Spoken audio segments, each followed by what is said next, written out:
Pwede palang magkaroon ako ng lupa at bahay sa lugar po ninyo na walang permit. Ganun po ba? Kasi yun po ang logic ng kasagutan nyo po sa akin. What did you do after that? Wala na 42 buildings. Ang ibig nyo pong sabihin, yung 41 buildings, hindi nyo po alam na tinayo.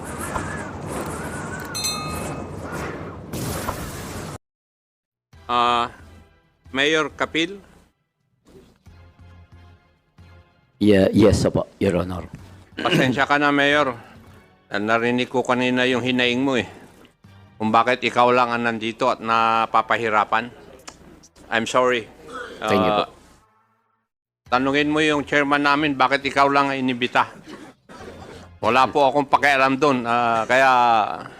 Kayo lang po nandito, kaya pagtsatsagaan ko na pong tatanungin ko kayo.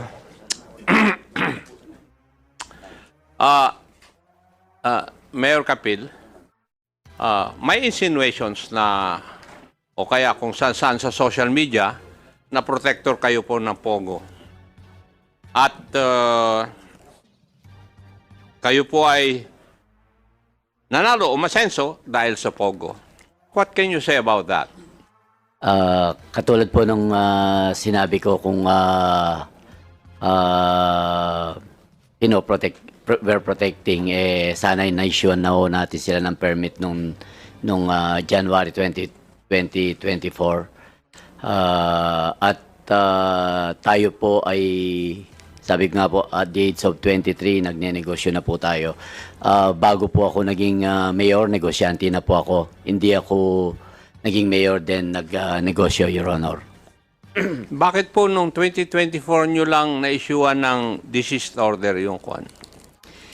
Yung pong permit kasi nila, meron pa silang license sa PAGCOR. January 2023 po yung last issuance namin ng mayor's permit. Hanggang December 2023 naman po yung permit ng mayor's permit po. So for 2023, meron po silang permit from PAGCOR. Yes, Your Honor. Would that be correct, PAGCOR? Yes, sir, for the Thai court area po. Yes. Kasi darating po ako doon eh. Grand Palacio Royal ang tawag doon sa 10 hectare na property, di po ba? And it is composed of 42, not 46 buildings. Yes, Your Honor. Yes, 42. 42. Oh. Siguro isang building lang doon ang para sa Pogo. Di ba, PAGCOR? Yes, sir. Bali po, wala po doon sa 42 buildings yung licensed po namin. Nasaan po yung license sa kwan ninyo na Pogo operator? Nandun po sa isang side po nung left side po, yung Thai Royal Court lang po. So, Mayor, isa lang yung building na kwan na ginagamit ng license Pogo operator. Yung operations doon sa ibang building, alam nyo po yung Pogo Hub, nandun po yung legal, nandun po yung illegal, nandun po yung scammers. Hindi nyo po ba alam yun?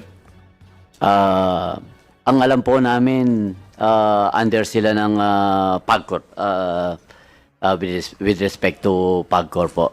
Alam namin may license sila the whole area po. Kasi magkakatabi lang naman po. Yes, Your Honor. Narinig mo yung sinabi ni attorney? Isa lang operator ang kwan nila ron. Ang may license.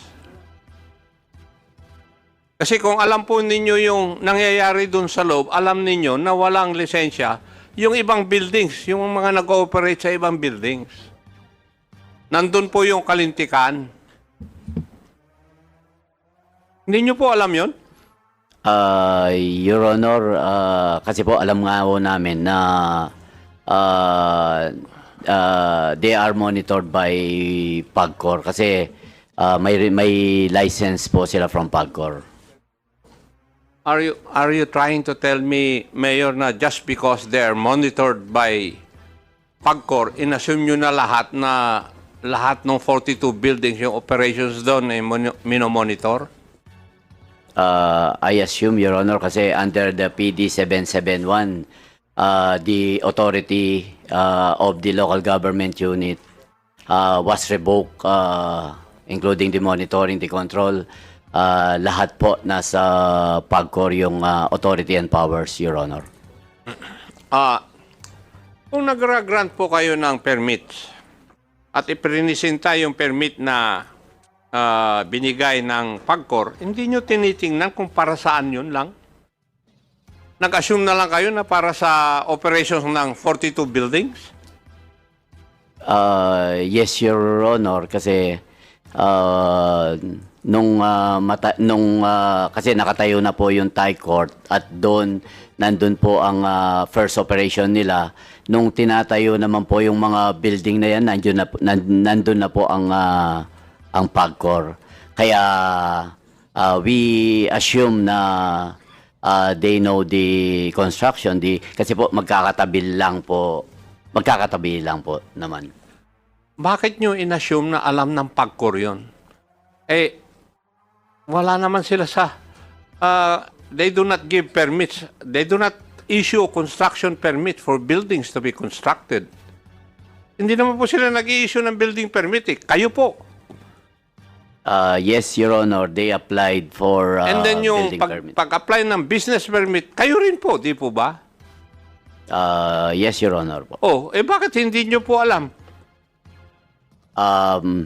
Actually, meron din po sigurong coordination lapse between the PAGCOR, the other agencies of the government, and the LGU.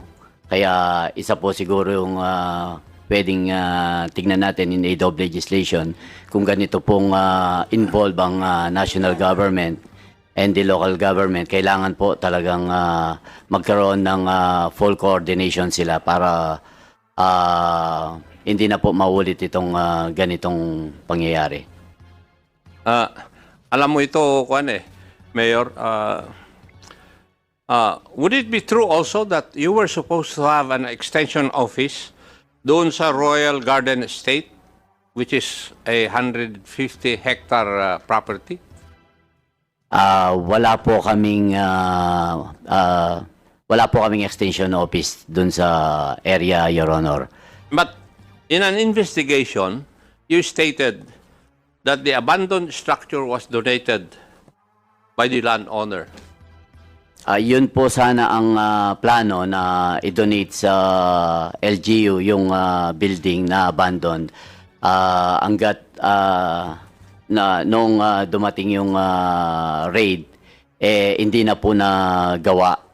The building is sira-sira, dilapidated, walang tubig, walang kuryente, walang yung mga tiles, walang pinto, kaya talaga pong hindi po nagawa yung plano na magkaroon ng extension office doon. Kasi ang plano po talaga magkaroon ng extension office not for the Pogo but for the whole area. Kasi marami pong mga business establishment doon. Sabi ko nga po, ang entry exit niya is Angeles para hindi na po sila mapalayo. Kung merong extension office doon na sila mag-deal ng sa mga permit po nila. Pero hindi po nagawa yung ating sanang gustong mangyari na magkaroon ng extension office doon dahil walang extension office, Your Honor. No, walang extension office. Yes, Your Honor. Pero maybe if we will visit there, I will show you the extension office para po makita nyo na talagang hindi po siya talaga magiging opisina dahil hindi po siya nagawa. That's the plan po, Your Honor. Original plan. Yeah. Pero was the donation consummated? Hindi na rin po dahil hindi po pumayag yung siblings, yung anak, yung mga anak po. Sana Yun po ang plano. Kaso pinagbawalan po kami ng mga anak. 5 kilometers from that place, may ni-raid din ng mga buildings. A 2-hectare restricted compound. Are you aware of this? Not really, Your Honor. Ni-raid ito. Paok, kayo po ba nag-raid dito? I think if you are referring, Mr. Chair, Doon sa po mayroong indoor firing range, ano po ang nag-raid dyan? Yung local po, sir. yung local. Yes, yes, sir. Yes. According to reports, Mayor, you did not issue any permit to all of these things. Yan po ay residential area ng residential. Pakisagot lang po ng- yung aking Yes. katanungan. Sorry, Your Honor. Hindi kayo nag-issue ng mga permit dito? Construction, Yes, Your Honor. occupancy, lahat? Yes, Your Honor, kasi hindi naman po sila nag-apply sa amin. Pwede palang magkaroon ako ng lupa at bahay sa lugar po ninyo na walang permit. Ganun po ba? Kasi yun po ang logic ng kasagutan nyo po sa akin eh. Siguro po dahil naitago nila yung yung construction kasi kung makikita mo po yun isang yung sinasabing White House, kahit dadaan ka doon dahil nasa likod po yung construction o yung ginawa, hindi mo po makikita yung along the highway. Kaya kung hindi lang po talaga i-apply yung construction, yung permit, residential po kasi siya, Your Honor. Yeah, but lahat po ng construction, kukuha ng permit po sa inyo. Pagkatapos ng construction, hihingi po ng occupancy permit sa inyo. Di po ba? Actually, Your Honor, if I may refer it to the engineering, kasi sa kanila po nanggagaling yung sa building permit and occupancy permit. Sila yung nag-i-issue po. Ang ibig nyo bang sabihin, hindi nire-report sa inyo ng inyong engineer? Siguro po dahil wala ring nai-report sa kanila, sa engineering So, na there sa construction doon po. ang sinasabi po nyo, Mayor, yung engineer mo rin, hindi umiikot para tignan yung mga nangyayari sa paligid. Kasi sa amin, masipag yung aming engineer eh.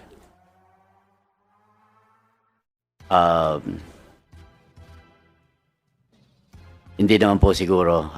Siguro talagang naitago lang po yung construction. When did you come to know about the existence of these structures? Nung pong magka-raid na nagkaroon ng memo si Governor na to check on the baka merong mga pogo po sa area namin.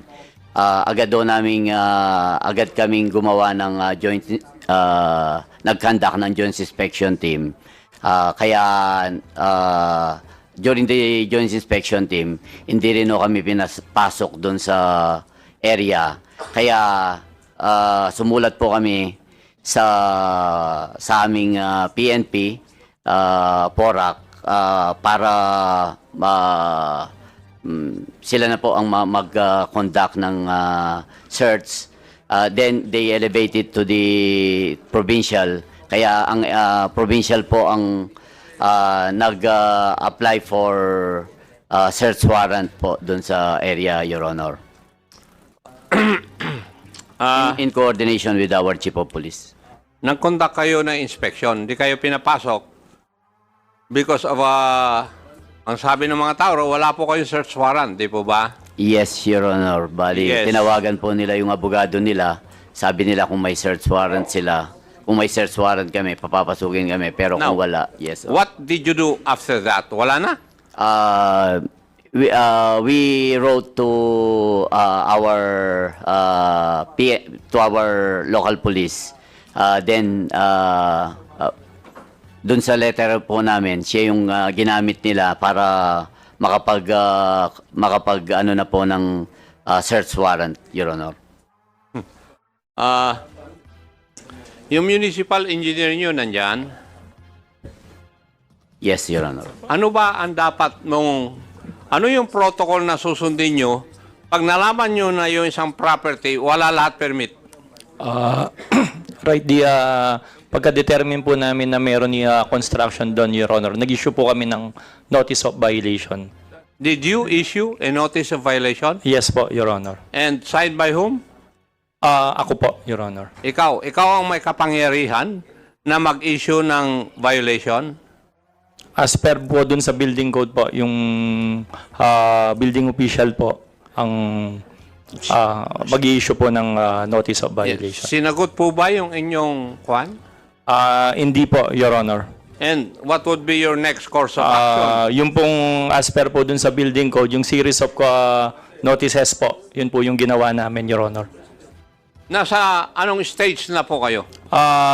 Ito po, yung nakapag-issue na po kami nung last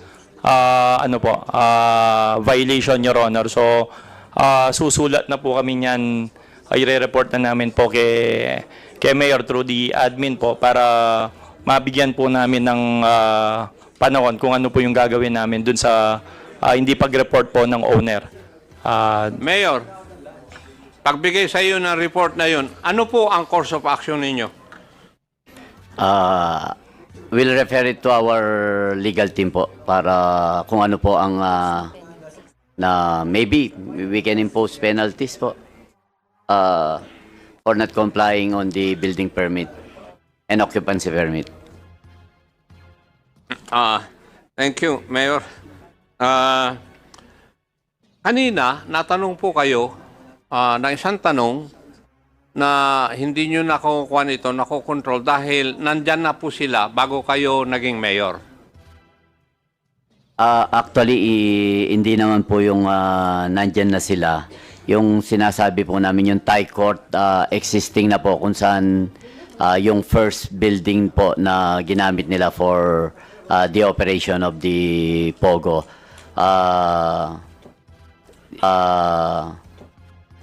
Hindi lang po siya na apply ng building permit and occupancy prior nung pag-upo ko po nung nagawa na po nung hindi pa ako nakaupo. Yung first building. Yung first building, Your Honor. Yes. That was in 2019. That was in 2019 po. And there are 42 buildings. Ang ibig nyo pong sabihin, yung 41 buildings, hindi nyo po alam na tinayo? Alam po namin kasi in-apply po nila ng meron po kompleto po lahat ng building permit, occupancy permit, and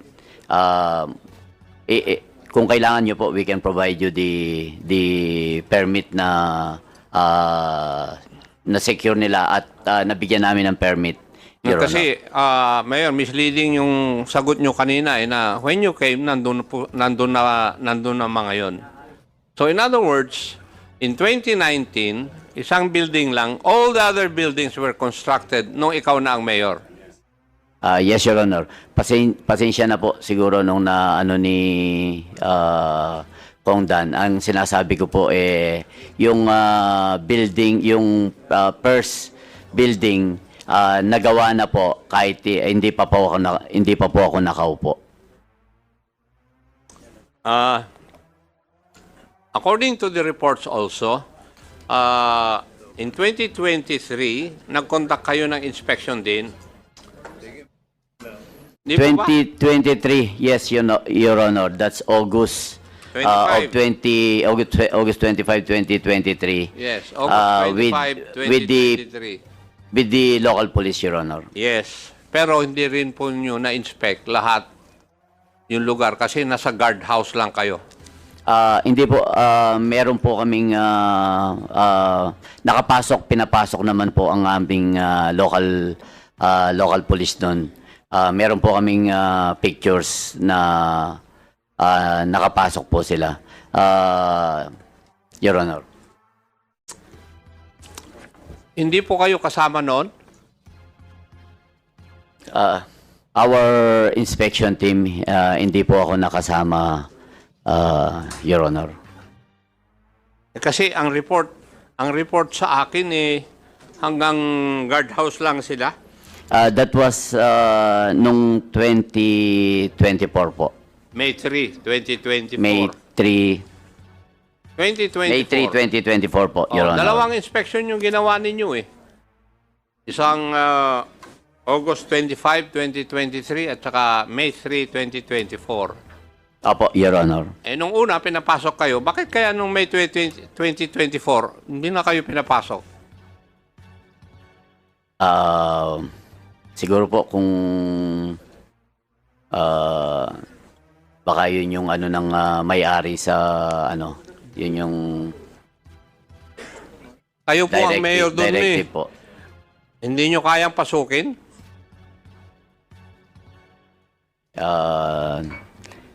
Nagkataon po hindi kami pinapasok, Your Honor. Ano po? Hindi kami pinapasok nga po, Your Honor. At that point in time, May 2024, wala na silang lisensya from PAGCOR. Hindi na rin nyo ni-renew. Hindi po ba? And yet, you're not able to inspect it. Actually, nalaman lang po namin yung wala na silang permit nung after the June 4 raid.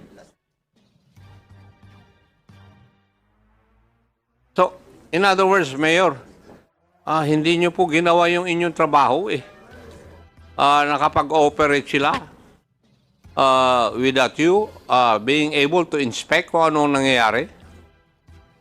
Pumapayag po kayo ng ganon? Your Honor, dahil wala naman pong report sa amin na merong criminal acts dun sa area. Even the reports of the PNP, wala. Mayor, there were 9 bodies, foreign nationals, patay, na dinap malapit dyan sa area na yan. And you're not aware of that? Walang krimen na nangyari? Your Honor, medyo malayo po yung area kung saan po dinamp yung ano dito.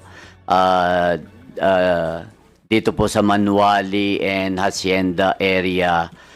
Pero upon the investigation of the PNP, galing po sila ng Manila. Dito lang po, sa amin lang po nadala, Your Honor. And we can provide you with the investigation of the PNP doon po. Yeah, please provide this committee the IR Yes, Your Honor. of that Opo. incident. Yes, Your Honor. Thank you. Thank you po. Mr. Chair.